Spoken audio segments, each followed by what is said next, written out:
Самый младший этап в жизни Яуджа – это сосунок. Это младенцы и дети хищников, которые еще не считаются охотниками. Они живут с матерью и братьями в семейных гнездах и с рождения растут в культуре охоты.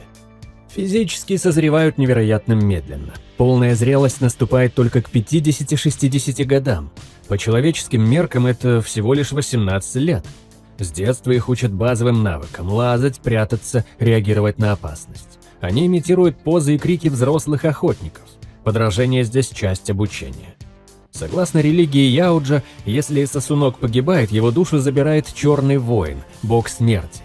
Считается, что эти души могут однажды вернуться как великие охотники. Но чтобы стать настоящим воином, сосунок должен пройти долгий путь через следующий ранг. Неокровавленный – это молодой охотник, который еще не прошел главные испытания своей жизни. Физически они уже опасны, способны победить тренированного человека 1 на 1. Но им строго запрещено охотиться на разумных существ – людей, инженеров и прочие развитые расы. Запрещено претендовать на трофеи высшего класса, такие как черепа ксеноморфов, и категорически нельзя получать помощь во время охоты. Нарушение этих правил – смертный грех. Если неокровавленный проваливает ритуал или нарушает кодекс, его учитель имеет право убить его на месте. Бегство от наказания автоматически делает его плохой кровью, изгоем, на которого будут охотиться всю оставшуюся жизнь. Их снаряжение ограничено. Простейшие наручные клинки, базовое копье, никакого камуфляжа. Они учатся группами по 15-20 особей, и их поведение разительно отличается от старших. Яростные, беспокойные, жаждущие действия. Яркий пример неокровавленного – Дек из фильма «Хищник. Планета смерти». Молодой хищник, который нарушил почти все правила, получал помощь от других существ, потерял технологии клана, вступил в конфликт с отцом. Он балансировал на грани превращения в плохую кровь, но в итоге нашел свой путь, не как одиночка, а как лидер стаи. Молодая кровь. Подростки Яуджа на пороге взрослой жизни. Они формально все еще считаются детьми, пока не пройдут священный ритуал окропления кровью – Blood and Ritual. Задача проста, но смертельно опасна – убить ксеноморфа и пометить себя его кислотной кровью, выжигая клановый символ на лбу или маске. Молодая кровь часто охотится группами по трое под присмотром опытного наставника. Их снаряжение уже серьезнее – наручные клинки, телескопическое копье комбистик, сетемет, базовая биомаска и простой камуфляж. Но все это еще без кислотоустойчивости. Уроком предстоит получить на собственной шкуре. Классический пример троицы из фильма «Чужой против хищника» – Шрам, Кельтик и Чоппер. Они прибыли в Антарктическую пирамиду для прохождения ритуала. Кельтик и Чоппер погибли, так и не завершив испытания. Один не смог распознать приближение чужого, другой не справился в бою. Только Шрам завершил ритуал, убил нескольких ксеноморфов и даже сразился с королевой чужих, но погиб от честбурстера, личинки чужого, став носителем предалиана. Берсеркер из фильма «Хищники» стал самым молодым Яуджа, который когда-либо убил ксеноморфа и получил статус молодой крови. Позже он стал легендой.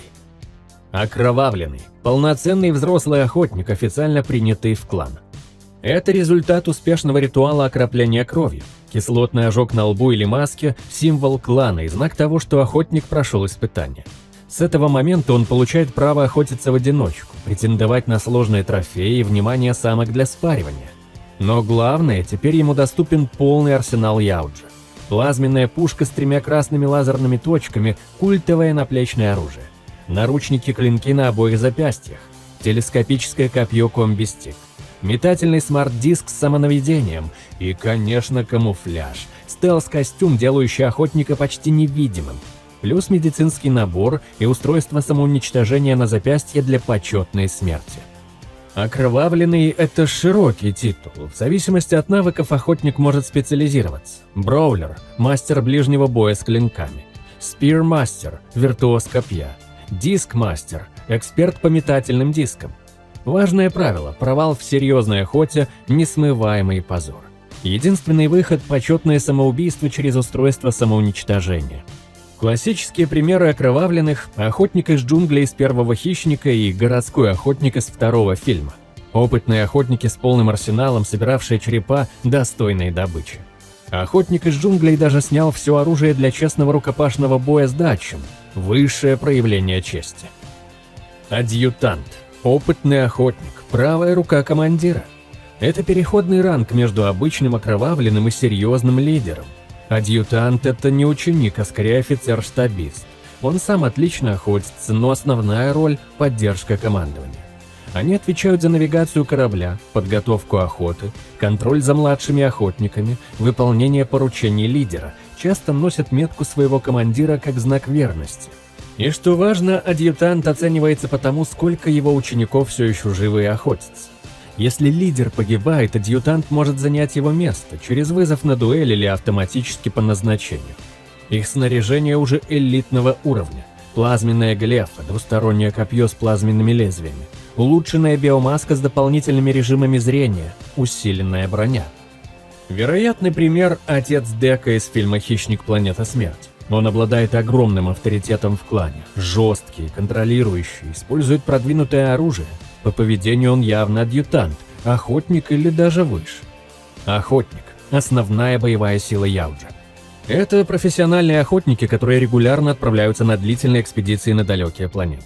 Они охотятся на опасных хищников других миров, возглавляют небольшие группы молодых охотников, собирают особые трофеи для повышения статуса клана. Охотник действует в одиночку на протяжении месяцев или даже лет. Их снаряжение – полный арсенал, плюс возможность модификации оружия под себя. Улучшенная плазменная пушка, лазерные капканы и плазменные мины, метательные сюрикены, продвинутый камуфляж. Некоторые создают уникальное оружие собственной модификации. Яркий пример – беглец из фильма «Хищник», явно уровня охотника или элита. Продвинутая милитаристская броня, технологии совершения, чему охотника из джунглей. Он знал человеческие обычаи и язык жестов, уверенно расправлялся с отрядами солдат, даже владел человеческим оружием. Элита – лучшие бойцы клана, отборные ветераны. Чтобы стать элитой, я уже должен успешно убить нескольких самых опасных существ во вселенной – ксеноморфов, проэтарианцев, королев чужих, суперхищников и продемонстрировать мастерское владение оружием. Элита стоят сразу под лидером клана или старейшиной. Если лидер погибает, новый выбирается из их рядов. Им доверяют самые опасные задания – зачистку зараженных зон, спасение молодых охотников, защиту технологий от попадания в чужие руки. Среди элиты есть узкие специалисты – спирмастер, мастер копья, который проходит особый ритуал, убить феникса, крылатое существо с родной планеты только копьем. Из его шкуры делают броню, устойчивую к огню и радиации. Диск-мастер специализируется на смарт-диске и носит несколько дисков на спине. Броулер – мастер ближнего боя, чьи удары могут обезглавливать врагов. Канонический пример элиты – волк из фильма «Чужие против хищника. Реквием», один из самых опасных яуджи в истории. Его вызывают, когда случается катастрофа, и он приходит как целая армия из одного бойца. Зачистка предалианов, истребление орд ксеноморфов. Даже свое оружие и снаряжение он модифицировал лично под себя. Каратель. Полицейская каста яуджа. Элита элиты. Их единственная задача – охотиться на своих, устранять плохую кровь хищников, нарушивших кодекс чести. Это самая опасная работа, потому что противник знает все твои приемы и технологии. Каратели имеют право казнить любого хищника, даже высоких рангов, если доказано нарушение кодекса. Их боятся даже лидеры кланов. Они почти всегда действуют в одиночку и могут охотиться без разрешения на территории других кланов. Их снаряжение специализированное, уникальная биомаска, особая броня, полный арсенал элитного оружия и специальные средства слежения за плохой кровью. Пример из комикса «Хищник. Плохая кровь».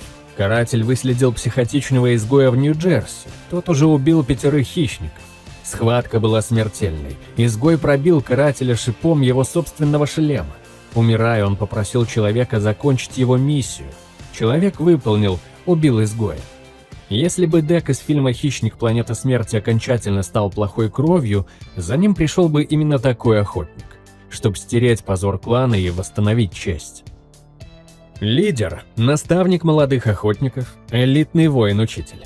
Это опытный боец, которому доверяют самое ценное – подготовку новых поколений. Лидер ведет группы неокровавленных и молодой крови, обучает их оружию и тактике, проводит священный ритуал окропления кровью. И да, он имеет право казнить провалившихся учеников на месте. Отличительный знак лидера невозможно не заметить. Нагрудная пластина с черепом ксеноморфа воина. На лбу чужого выжжена личная метка, уникальная для каждого лидера. Стили обучения различаются кардинально. Одни жесткие, но справедливые, другие правят через страх и унижение. Третьи убивают без колебаний, если ученик пересекает черту. Например, если неокровавленный вызовет лидера на дуэли и проиграет, его смерть законна и почетна. Истинная мера лидера – сколько его учеников все еще живы. Хороший лидер не просто учит убивать, он учит выживать. Лучшие из лидеров получают повышение до лидера клана. Существует даже легендарный титул – лидер лидеров, высшая цель для многих. Легендарный пример Дачанды из комиксов «Чужие против хищника. Добыча». Его метка молния. Он мечтал стать лидером лидеров, обучал молодежь на планете Руиши, держал на корабле пленную королеву чужих для создания охотничьих угодий, даже заключил союз с человеком Мэчико Ногучи. Его символ молнии стал настолько культовым, что его переняли многие кланы, включая тот, что появился в фильме «Чужой против хищника». Старейшина. Уважаемый ветеран с тысячей трофеев и легендарным статусом. Это долгоживущие яуджи, сотни или даже тысячи лет. Они выделяются очень длинными дредами, иногда небольшими рогами на голове. Многие старейшины также являются лидерами кланов, но не всегда. Некоторые предпочитают роль советника. Старейшины руководят ритуальными охотами, решают спорные вопросы кодекса, хранят историю и традиции клана, и, что важно, они награждают достойных, даже из других видов. Дважды старейшины проявили уважение к людям. Первый раз Грейбек из фильма «Хищник 2», легендарный старейшина, лидер так называемого потерянного племени. Он появился в финале, забрал тело городского охотника и подарил кремниевый пистолет 1715 года детективу Харригану за достойную охоту. Показал, что уважение сильнее расовых границ. Второй раз старейшина из «Чужого против хищника». Он забрал тело Шрама и отдал комби-стик Алексе, первому человеку, которого яуджи признали окровавленным. Старейшины могут одобрять инопланетные виды, присоединяться к охоте и даже интегрироваться в культуру яуджи. Например, Мачико Ногучи – человек, ставший полноправным членом клана и получивший доступ ко всем технологиям яуджи. Древние, сверхстарые, почти мифические фигуры. Возраст более 1000 лет, иногда тысячелетия. Это одна из самых долгоживущих рас во Вселенной. Дольше живут только друкати и некоторые штаммы ксеноморфов, например, королевы чужих. Древние редко охотятся сами. Их роль – советники, законодатели, духовные лидеры. Они создают законы, по которым живет раса, назначают карателей для борьбы с преступностью, решают конфликты между кланами. Разница между старейшиной и древним проста. Старейшина – боевой старик и организатор, активный лидер. Древний – почти шаман, хранитель традиций и мудрец. Формально древние подчиняются лидеру клана, но фактически их слово очень весомо. Лидеры советуются с ними перед большими решениями. Но в чрезвычайных ситуациях древние могут лично вступить в битву. Пример – Ancient New Carrier, древний охотник, который добровольно отправился на самоубийственную миссию, чтобы доставить ядерную боеголовку и уничтожить королеву Предалианов и весь ее улей. Когда под угрозой вся раса, даже древние берут оружие. Лидер клана – абсолютный правитель, политический вождь и военно-начальник. Это один из самых могущественных рангов в обществе яуджи. Лидер клана контролирует все, распределяет охотничьи территории, судит провинившихся, объявляет войны. Его слово – закон в вопросах дисциплины и чести. Символы власти невозможно не заметить. Красный церемониальный плащ, рогатая биомаска и трон из трофеев, целые горы черепов и костей ксеноморфов. Стать лидером клана можно тремя путями – быть избранным старейшинами из рядов элиты, победить текущего лидера в дуэли насмерть или унаследовать власть после его гибели. Но есть один, кому даже лидер клана обязан подчиняться – матриарх. Если в клане есть матриарх, она стоит выше всех. Яркий пример – Берсеркер, он же Мистер Блэк из фильма «Хищники», стал самым молодым яуджи, убившим ксеноморфа. Стремительно поднялся по иерархии и основал собственный клан суперхищников, радикальную фракцию, отвергающую старые традиции. В «Хищнике. Планета смерти» появляется отец Дека, по всем признакам лидер клана. Он изгоняет сына с родной планеты и казнит опозоренных воинов. Палач и судья в одном лице. Матриарх – абсолютная правительница, стоящая над всеми мужскими рангами. Даже лидер клана формально ей подчиняется. Матриарх – самая могущественная фигура в клане. Ее слово окончательно в вопросах политики, наследования, браков и священных ритуалов. Власть матриарха безгранична. Она назначает и смещает лидеров кланов, разрешает или запрещает охоты, контролирует династические браки, решает кровные споры. Разделение власти простое. Лидеры кланов ведут войны и охоты на чужих мирах. Патриарх правит домом, родной планетой Яуджа Прайм. Общество яуджи матриархальное в самой жесткой форме. Самки правят, самцы воюют. Границы не пересекаются. Самцы не лезут в женскую политику, самки не интересуются охотой и войнами мужчин. Но главное правило – никогда не оскорбляй самку, потому что придется иметь дело не только с ней, но и с ее сестрами, матерями, бабушками, тетями. Целые кланы женщин обрушатся на обидчика. Даже самые мудрые самцы знают, разгневанная самка Яуджа – это катастрофа. Физиология говорит сама за себя. Самки крупнее и сильнее самцов, более агрессивны, особенно в период спаривания. Они тоже охотятся, но реже, потому что умнее, более расчетливы, менее безрассудны, мыслят стратегически. Существует древнее оскорбление «Loaded Kali», что означает «детородители», но произнести его в лицо самки мало кто решается. Пример Хашори из трилогии «Война ярости». Безжалостная охотница, заключавшая союзы даже с людьми, но и она подчинилась королю хищников, редчайшей фигуре, стоящей выше матриархов. В финале «Хищника. Планета смерти» герои напряглись неспроста. На орбите появился корабль матриарха. Когда прибывает она, даже опытные воины замирают. Король хищников – абсолютная вершина иерархии. Это высший ранг всей расы Яуджа, стоящий над всеми кланами и даже матриархами. Чрезвычайно редкая фигура, появляющаяся только в отдельных историях расширенной вселенной. Разница проста. Лидер клана управляет одним кланом, король хищников контролирует десятки кланов в одном секторе космоса и может вести их в общие масштабные кампании. Он обладает верховной властью над всеми кланами в регионе, командует армиями Яуджа в масштабных войнах, является высшим законодателем и символом единства рас. Древний, тысячелетнего возраста, невероятно сильный, восседает на троне из черепов ксеноморфов. Считается почти богом среди Яуджа. Король может иметь нескольких сыновей, принцев, которые соревнуются за благосклонность отца и борются между собой. Старший или самый достойный становится следующим королем. Пример Калакта из трилогии «Война ярости». Тысячелетний Яуджа, который командовал расой Яуджа в войне против Рейдж и их армии ксеноморфов. Управлял множеством кланов одновременно, фактически король всей расы или ее значительной части. В религиозном пантеоне Яуджа есть фигуры, близкие к образу короля. Внеземной Один, божество-охотник, повелитель грома. Кейл, пророк, освободивший предков Яуджа от порабощения и ставший первым в истории охотником.